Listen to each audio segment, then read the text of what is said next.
Greetings YouTube. Christian terrorism is religious terrorism by groups or individuals, the motivation for which is typically rooted in an idiosyncratic interpretation of the Bible and other Christian tenets of faith.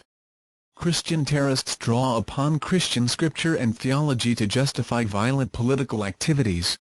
In Canada, the Sons of Freedom, a sect of Doubt-Hubber anarchists, have protested nude, blown up power pylons, railroad bridges, and set fire to homes, often targeting their own property in the United States. Anti-abortion violence in the United States. Beginning in the late 19th century, white supremacist Ku Klux Klan members in the southern United States engaged in arson, beatings, cross-burning, destruction of property, lynching, murder, rape, tar and feathering, and whipping against African Americans, Jews, Catholics and other social or ethnic minorities.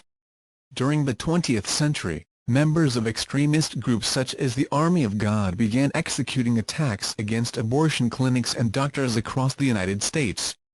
A number of terrorist attacks, including the Centennial Olympic Park bombing during the 1996 Summer Olympics by Eric Robert Rudolph, were accused of being carried out by individuals and groups with ties to the Christian identity and Christian patriot movements, including the Lambs of Christ.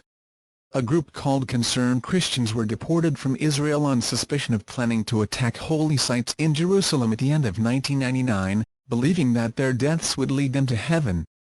The motive for anti-abortionist Scott Roeder murdering Wichita Dr. George Tiller on May 31, 2009 was religious. Hootery was a Christian militia group based in Adrian, Michigan.